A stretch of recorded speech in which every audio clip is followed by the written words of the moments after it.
ఎర్రబాలెం సంబంధించి మనం సిఆర్డిఏ పరిధిలోకి వెళ్ళేటటువంటి ఏరియాలో ఉన్నటువంటి చెరువు ప్రస్తుతం అభివృద్ధి కార్యక్రమాలకు సంబంధించిన దానిపైన కొంత వర్క్ జరుగుతుందనే విధంగా స్థానికులు చెప్తున్నారు. అయితే చెరువు చుట్టూ ప్రస్తుతం పోసిన మట్టి ఏదైతే ఉందో అది కొంత అనేక రకాలుగా కూడా వైరల్ అవుతున్నటువంటి పరిస్థితి ఉంది. చెరువును పూర్తి చేస్తున్నారంటూ కూడా కొంతమంది ప్రచారం జరుగుతున్నాయి.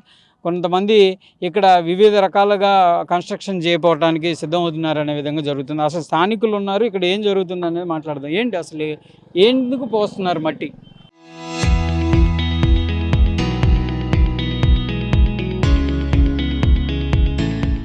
అక్కడంతా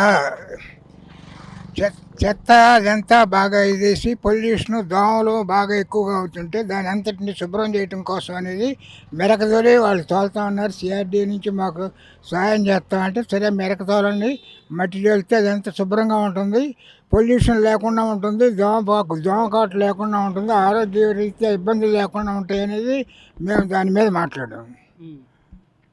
అంటే ఇప్పుడు మామూలుగా అయితే చెత్త చెదారాలు ఇవన్నీ ఉంటే వాటన్నిటిని తొలగించాల్సిన బాధ్యత గవర్నమెంట్. కానీ మీరు ఎందుకు అంత సొంత భూమి కదా, ఇది ప్రైవేట్ ల్యాండ్, సొంత భూమి కాబట్టి గవర్నమెంట్ సంబంధం లేకుండా దీంట్లో వచ్చే కార్యక్రమాలు మేము ఏదైనా ఉంటే బాగు చేయటం కానీ ఏదైనా కానీ మా దగ్గర నుంచే మా సొంత ఫండ్స్లో నుంచే దీన్ని ఖర్చు పెట్టి అవన్నీ శుభ్రం చేస్తున్నాం.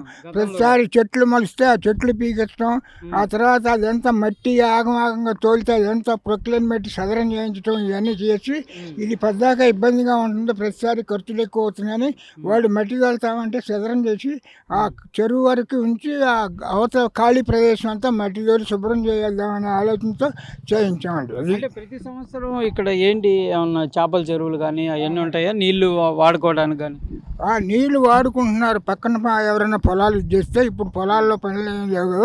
ఆ తర్వాత చేపలు అనేది పెంచుకోవటం ప్రతి సంవత్సరం ఉంది. చేపల మీద ఆదాయం వచ్చేదాన్ని ఊళ్ళో దేవాలయాలకి గ్రామంకి దీనికి ఖర్చులు పెట్టుకోవడానికి జరుగుతూ ఉంది.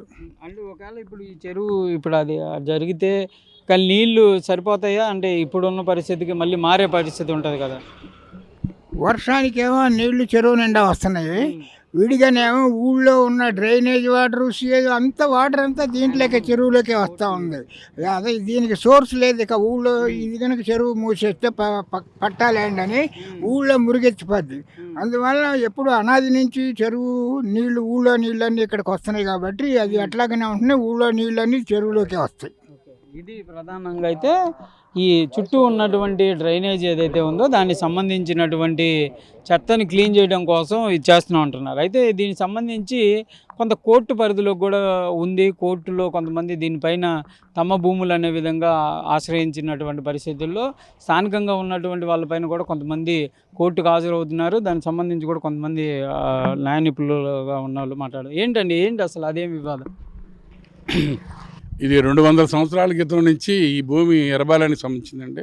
దీని మీద 1927లో మెడ్రాస్ కోర్టులో ఈ విలేజ్కి ఈ ఈజ్మెంట్ రైట్స్ అన్నీ ఇచ్చారండి. అయితే ఓనర్షిప్ ఇవ్వలేదు. తర్వాత గుంటూరు మున్సిపల్ కోర్టులో కానీ ఏదైనా కానీ దావాలు పడి ఆ కొనుక్కున్న వాళ్ళకి మాకు కాంప్రమైజ్ చేస్తే ఆ కాంప్రమైజ్లో ఈ 5,000 రూపాయలు 1948లో కట్టి ఈ చెరువుని విలేజర్స్ తరపున తీసుకోవడం జరిగింది. తర్వాత మనకి తహసీల్దార్ వాళ్ళు ఏం చేశారంటే ఈ 11 మంది రిప్రజెంటేటివ్స్ పేర ఈ చెరువును అడంగల్లో మార్చమని మా దగ్గర ఆర్డర్ కాపీ ఉంది. విలేజర్స్ ఏంటంటే ఇల్లిటరేట్స్ కాబట్టి మేము గెలిచాము, దీనికి ఇంక ఇబ్బంది లేదు మందే అని చెప్పేసి ఎవరికాళ్ళు మళ్ళా తాబేలు కుందేలులాగానే అయిపోయింది కదా. ఇక తర్వాత ఇప్పుడు 2014లో చంద్రబాబు నాయుడు గారు ఇక్కడికి వచ్చిన తర్వాత రాజధాని ప్రకటించిన తర్వాత కొంతమంది దీని మీద మేమే బంధువులు అని చెప్పేసి వైట్ పేపర్స్ మీద బిల్లు ప్రొడ్యూస్ చేసి ఫ్యాబ్రికేటెడ్ డాక్యుమెంట్స్తో మా అడ్వకేట్స్తో కూడా కొల్లుడయ్యి కేసు వేయటం జరిగిందండి. ఇప్పుడు మేము సంవత్సరంన్నర నుంచి ఏదైతే కొల్యూజన్లో ఒక డాక్యుమెంట్ పెట్టకుండా వేశారండి, ఆ డాక్యుమెంట్ని మేము గుర్తించడం జరిగింది 10 years తర్వాత. అది గుర్తించిన తర్వాత మేము హైకోర్టులో దీనికి స్టేటస్ కో ఇచ్చారండి. హైకోర్టులో కూడా ఆవిడ షీఈ్ ఆల్సో జ్యుడిషియల్ ఆఫీసర్ అనమాట. 200 ఏళ్ళ క్రితం అంటే కంపల్సరీగా కర్నాల్ దగ్గర కానీ లేకపోతే మున్సిపల్ దగ్గర డాక్యుమెంట్ ఉంటుంది కదా, అది అప్పుడు ప్రొడ్యూస్ అంటే ఇదంటే ఫస్ట్ పెనుమాక రంగయ్య అనే అతను ఇది పోరంబాకు నుంచి పట్టా ల్యాండ్గా పట్టా పుట్టించుకున్నాడండి ఆయన. పుట్టించుకొని దీని తర్వాత దీన్ని బ్యాంకులో మార్టిగేజ్ చేసుకున్నాడు. తర్వాత ఇక ఆయన అప్పు కట్టలేక దాన్ని వదిలేస్తే అప్పుడు చార్లెస్ కింగ్వెల్ ప్యాట్మ్యాన్ అనే ఒక ఇంగ్లీషు రిప్రజెంటేటివ్ దాన్ని ఆయన పాడుకున్నాడు పాట, ఆక్షన్లో పాడుకొని తర్వాత ఏం చేశాడంటే వీళ్ళని పెదరా పేరు జాలమ్మ అనే ఆవిడ, వాళ్ళు కళావంతులు ఉండేవాళ్ళు, వాళ్ళకి ఆయన రాసేసాడు. వాళ్ళు ఏమయ్యారంటే 2 ఆడపిల్లలు ఒక మగపిల్లాడు. ఆ 2 ఆడపిల్లలకి ఈ చెరువు వాటా వచ్చిందండి, మగపిల్లాడికి వేరే వచ్చినాయి. ఈ షెడ్యూల్ బి ప్రాపర్టీ, ఇది షెడ్యూల్ ఏ వేరే చోట్ల వచ్చింది. ఈ తర్వాత ఆయన ఏం చేశాడంటే పార్టీషన్ అయిపోయి వాళ్ళు రిజిస్ట్రేషన్ అయిపోయిన తర్వాత వాళ్ళు ఉండేది నిడదవోలు వెళ్ళిపోయి ఆయన యూనిలేటరల్గా ఆయన మళ్ళీ దాన్ని క్యాన్సిల్ చేసేసి ఒక దీన్ని ఏమంటారు మన వీల్నామా, అన్రిజిస్టర్డ్ వీల్నామా రాశాడు. అది ఇక అది తీసుకొని వాళ్ళందరూ కాలం చేసేసారు. ఈ రాణిమ్మ వాళ్ళు దీన్ని వెంకట సుబ్బయ్య, మేళ్ల చెరువు వెంకట సుబ్బయ్య అని ఆయనకి అమ్మేశారండి. అప్పుడు అమ్మేస్తే ఆయన మీద మా ఊరు వాళ్ళకి, మా విలేజర్స్కి, పెద్దవాళ్ళకి గొడవలు జరిగినాయి. తర్వాత అది గుంటూరు కోర్టులో కాంప్రమైజ్ అయ్యి అక్కడికి లాభం లేదని చెప్పేసి ఆయన కొడుకు కూడా వచ్చి 5,000 రూపాయలకి సెటిల్మెంట్ చేశాడు. త్రూ కోర్టు 5,000 పే చేశారు. వాళ్ళు ఏం చేశారంటే ఈ విలేజర్స్కి దాన్ని ఆ 11 మంది పేర మ్యూటేషన్ చేయమని చెప్పేసి ఆర్డర్ ఇచ్చారండి. తర్వాత చెప్పాను కదా ఇందాక, హెయిర్ అండ్ టార్టాయిస్ లాగా అయిపోయింది, చేపించుకోలేదు. ఇప్పుడు ఏమవుతుందంటే నా బంధువు యానించో పీస, అసలు ఆవిడకి సంబంధం లేదండి. అసలు అన్ని ఫ్యాబ్రికేటెడ్ డాక్యుమెంట్స్ మావి ఫ్యాబ్రికేషన్ చేశారని చెప్పేసి ఆమె ఏంటంటే మంచి పొజిషన్లో ఉండే జ్యుడిషియల్ ఆఫీసర్. ఆమె అన్ని ఏరియాస్ని ఆమె మేనేజ్ చేస్తుంది, గవర్నమెంట్ని మేనేజ్ చేస్తుంది, మినిస్టర్స్ని మేనేజ్ చేస్తుంది. కాకపోతే మేము దానికి గట్టిగా ఎదుర్కోవడం జరిగింది. మా విలేజర్స్ కూడా గట్టిగానే ఉన్నారు. మా దగ్గర ఉన్న డాక్యుమెంట్స్ మాకు సరిపోతాయి, అందుకని మేము దాని మీద పోరాడుతున్నామండి. అంటే ఇది ఇప్పుడు రాయబాలం అనేది ఎర్రబాలం అనేది ఇప్పుడు అమరావతిలో ఉన్నటువంటి ప్రాంతాల్లో కీలకమైనటువంటి ప్రాంతం ఉంది కదా, కంపల్సరీగా మరి సిఆర్డీఏ దృష్టికి తీసుకెళ్ళడం కానీ ఇలా జరిగిందని కానీ, లేదా అధికారుల దృష్టికి తీసుకెళ్ళడం కానీ జరిగిందా? 2023 ఏప్రిల్ 23వ తారీఖున మేము ఒక రిప్రజెంటేషన్ ఇచ్చామండి. ఎవరెవరికి ఇచ్చాము? చీఫ్ సెక్రటరీ దగ్గర నుంచి రెవెన్యూ డిపార్ట్మెంట్ ఇచ్చాము, కమిషనర్ సిసిఎల్ఏకి ఇచ్చాము, మంగళగిరి మున్సిపల్కి ఇచ్చాము, డిస్ట్రిక్ట్ కలెక్టర్కి ఇచ్చాము. ఈ చెరువుని మేము కాపాడలేకపోతున్నాము, ప్రైవేటర్స్ దృష్టి పడింది దీని మీద. దీన్ని వచ్చి ఏడికి దీన్ని అమ్ముకోవడానికి కొనుక్కోవడానికి పోతున్నారు. ఆవిడ మా మీద కేసు వేసిన ఆవిడ బేరాలు పెట్టేసింది. నేను ఫైనాన్షియల్గా వీక్గా ఉన్నాను కాబట్టి నేను నమ్ముకుంటేనే ఈ కేసు నేను ఇచ్చేయగలుగుతానని చెప్పేసి ఆవిడ అంటుంది.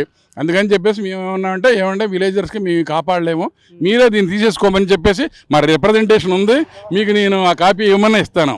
ఆ రిప్రజెంటేషన్ ఇస్తే వాళ్ళు ఏమన్నారంటే, వాళ్ళు ఎవరో ఏం ఇచ్చేయలేదండి. మేము హైకోర్టులో రిట్ వేసినప్పుడు అక్కడ రెవెన్యూ గవర్నమెంట్ ప్లేటర్ ఏమన్నా అంటే, this is a private property, ఇది మాది కాదు, మాకు సంబంధం లేదన్నాడు. అప్పుడు ఇంకొక ఆయన మున్సిపల్ అడ్మినిస్ట్రేషన్లో ఒక జీపీ ఉన్నాడు, ఆయన ఏమన్నా అంటే నేను అఫిడవిట్ వేస్తానన్నాడు. మాటకైతే అన్నాడు కానీ అఫిడవిట్ వేయలేదండి. ఇక వాళ్ళు ఫెయిల్ అయిపోయారు. తర్వాత మేము అది తీసుకొని ఎమ్మటే హైకోర్టులో రిట్ వేసాం అనమాట. అది జరిగింది. ఏంటి పరిస్థితి ఏంటి సార్, లీగల్గా ఏంటి పరిస్థితి? లీగల్గా ఏం లేదంటే మాకు అన్నీ ఉన్నాయి కాబట్టి మేము గ్యారంటీగా విన్నర్స్ మేమే. అందులో ఏంటంటే ఇది కొంచెం చూడటానికి బాగాలేదు, రాజధాని ఏమైనా అందంగా తయారైతే మాదేమైనా అది దిష్టి బొమ్మలాగా ఉంటుంది. దీనికి ఏంటంటే వాకింగ్ ట్రాక్లో ఎన్ని ఏం లేవండి. ఈ వాకింగ్ ట్రాక్ వేసేసి బ్యూటిఫికేషన్ చేద్దామని చెప్పేసి ఎవరికి అడిగితే వాళ్ళు ఫండ్స్ ఇచ్చేవాళ్ళు అందరి దగ్గరికి వెళ్దామని మేము అనుకున్నామండి. ఎవరైనా సరే ఇర్రెస్పెక్టివ్ పార్టీ దృష్టిలో పెట్టకుండా కొంచెం పనులు జరగడం కూడా అధికారులు కూడా దీనిపైన పెద్దగా అంటే మేము ఇది మా జేబులో డబ్బులు కానీ మా విలేజర్స్ నుంచి డబ్బులు వచ్చినాయి కాదండి.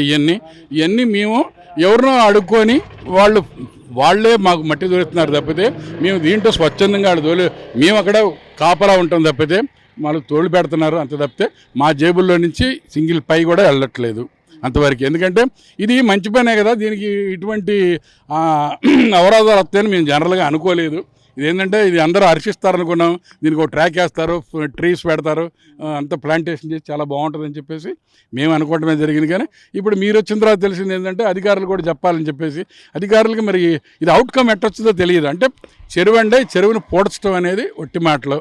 ఇదేంటంటే చెరువు ఏమైనా కొంచెం ఎక్కువ వర్షం కురిస్తే పైకి వెళ్ళిపోతున్నాయి నీళ్లు ఆ ల్యాండ్ మీదకి. అందుకని చెప్పేసి అది కూడా లెవెల్ పెంచేసి మొక్కలు అయిన పెట్టామనుకోండి, అసలు మా ఊరికి ఎప్పుడో ఆగస్టులో వరదలు వచ్చాయి, ఇప్పుడు అవన్నీ తగ్గిపోయినాయి. ఇక అందుకని చెప్పేసి దాన్ని లో లయింగ్ని అప్పుడు మరి వాటర్ ఎక్కడి దాకా ఉంటాయి, ఎండిపోయిన దాకా ఉంటాయండి, దోమలు, వాసన అంతా. అది ఆ కారణాలనే వచ్చింది, మీకు అక్కడ అబ్జర్వ్ చేసే ఉంటారు. అందుకని చెప్పేసి అదే అంతే తప్పితే ఇక్కడ ఎవరికి దీని మీద స్పెషల్ ఇంట్రెస్ట్ ఏంటంటే as a villager this is only for public purpose. దీనికి అసలు ఏ ఒక్కరూ దీని మీద అజమాయిషీ చేయడానికి లేదు, ఏ ఒక్కరూ సొంత నిర్ణయాలు తీసుకోవడానికి లేదు. ఇదంతా మనకి ఈ గ్రామానికి మేము చేసి ఏంటంటే కొంచెం చదువుకున్నాము అప్పుడెప్పుడు అని చెప్పేసి, కాస్త కొంచెం తల్ల నాలుగులాగా ఉంటున్నాం అని చెప్పేసి మనం దీన్ని ఇనిషియేటివ్ తీసుకోవడం తప్పితే, వీళ్ళందరూ సహాయ సహకారాలు తీసుకొని చేయడం తప్పితే మాకు అసలు స్పెషల్ ఇంట్రెస్ట్ ఏమి లేదండి. ఇది అంటే ఉన్నాయి కదా వసతులు, దాన్ని వాడుకొని నీట్గా చేస్తాం అనుకోండి బాగుంటుంది. ఇప్పుడు మనం చాలా విలేజ్లో చూస్తున్నాం, చెరువులకి వాకింగ్ ట్రాక్లు వేస్తున్నారు, చెట్లు పెడుతున్నారు, పుడికలు చేస్తున్నారు. మాకు అయితే అది గవర్నమెంట్ ట్యాంక్ కాదు, అది సార్. ప్రధానంగా కూడా లీగల్కి సంబంధించిన దాంట్లో కూడా ప్రస్తుతం అయితే ముందుకు వెళ్తున్న పరిస్థితులు మరి కొంతమంది మాట్లాడదాం. ఏంటండి ఇప్పుడు ఎట్లా చూసుకోవచ్చు? ముందడుగు మాట్లాడాం. ఇది ప్రైవేట్ ల్యాండ్ అండి, మా గ్రామానికి సంబంధించింది. ఏ ఒక్కరిది కాదు. గ్రామంలో ప్రతి ఒక్కరు ఆ రోజు సందా వేసుకొని, రూపాయి వేసుకున్నా, ₹10 వేసుకున్నా, ₹10 వేసుకున్నా, సందాలు వేసుకొని ఆ రోజు కొనుక్కున్న మాట వాస్తవం ఇది. అప్పటి నుంచి ఈ గ్రామంలో ఈ వాటర్ నిల్వ లేకపోతే మాకు బోర్లో వాటర్ ఉండదు. ఈ చెరువులో నీళ్లు ఉంటానే మాకు బోర్లో వాటర్ ఉంటుంది, లేకపోతే వాటర్ ఉండదు.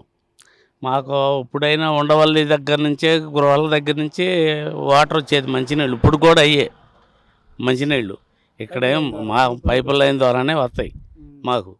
అయితే ఏంటంటే ఇది బూడిసే విషయం మనకు తెలీదు, విషయం అంతకన్నా ఇంకేం లేదు.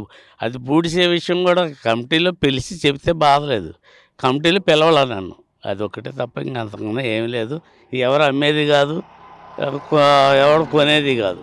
మట్టి పోయడం కొంత వివాదం మారినటువంటి. మట్టి వివాదం అంటే వివాదం ఏమి లేదు, పిలవకపోవటమే వివాదం, అంతకన్నా ఇంకేముంటుంది. ఇప్పుడు మట్టి పోసారండి, దేనికి పోతున్నారు ఏంటనేది జనానికి కూడా పబ్లిక్ మీటింగ్ చెబితే అసలు ఏ ఇబ్బంది ఉండదు. అర్థమైందా? పబ్లిక్ మీటింగ్ వేయాలి ఎప్పుడైనా సరే. ఒక పని చేస్తున్నామంటే ఇది పబ్లిక్ది, ఇది మా కమిటీది ఒక్కళ్ళదే కాదు, ఈ 9 మందిదే కాదు, గ్రామం అందరూ తల ₹1 వేసుకొని సందాలు వేసుకొని కొన్నదే. కాకపోతే పెద్దలుగా ఎన్నుకున్నదే ఆ 9 మందిని. అది ఇది ప్రధానంగా ఎర్రబాలెంకు సంబంధించినటువంటి చెరువు అంశంలో ప్రజెంట్ అయితే ఈ మట్టి పోయిస్తున్నటువంటి అంశాలు చెరువుని పునరుద్ధరణ కోసం, అంటే పూర్తిగా చుట్టూ కూడా మురికి చేరకుండా, ఒకవేళ వర్షపు నీరు వచ్చినా కూడా లోపలికి ఊర్లలోకి వెళ్లకుండా మట్టి పోయిస్తున్నాం అంటున్నారు. అయితే కాకపోతే దీనికి అధికారులు సహకరించాలనే విధంగా కోరడానికి ఇది ప్రైవేట్ ల్యాండ్ అవ్వడంతో మేము అధికారులను అప్రోచ్ అయ్యేటటువంటి పరిస్థితి చేయలేకపోతున్నాం. కాకపోతే ఈ సిఆర్డిఏలో తోడినటువంటి మట్టిని తీసుకొని వచ్చి ఇక్కడ పోస్తున్నటువంటి పరిస్థితులు ఉన్నాయి. కంపల్సరీగా గ్రామంలో ఉన్నటువంటి ప్రజలందరూ ఆమోదంగానే ఉంటేనే ముందుకు వెళ్తాం, లేకపోతే దీనిపైన మళ్ళీ నిర్ణయాలు తీసుకునేటటువంటి అవకాశాలు ఉంటుందనే విధంగా కూడా స్థానికులు చెప్తున్నారు. అయితే దీనికి సంబంధించిన దానిపైన రానున్న రోజుల్లో సిఆర్డిఏకి సంబంధించినటువంటి అధికారుల దృష్టికి కూడా తీసుకెళ్తాం అనే విధంగా చెప్తున్నటువంటి పరిస్థితులు. ఏదైనా కూడా ఒక్కసారిగా ఎర్రబాలెం ఈ రోడ్డు అనేది అనేక మంది సిఆర్డిఏ పరిధికి వెళ్ళేటటువంటి రోడ్డు కాబట్టి ఇక్కడ ఒకసారిగా మట్టిపోయడం కానీ దీనికి సంబంధించి చదువు చేస్తున్నటువంటి నేపథ్యంలో చాలా వరకు గందరగోళ వాతావరణం జరిగినటువంటి పరిస్థితి, ఇక్కడ ఏదో జరిగిపోతుందనే విధంగా ఒక ప్రచారం జరుగుతున్నటువంటి పరిస్థితి. అయితే స్థానికులు మాత్రం మేమే అందరం కలిసి దీనిని పునరుద్ధరణ చేసుకుంటున్నాం అంటున్నారు. చూడాలి మరి దీనిపైన ఎలాంటి పరిస్థితులు ఉంటాయి. కెమెరామెన్ మనోజ్, సాయి శంకర్, ఎర్రబాలెం నుంచి.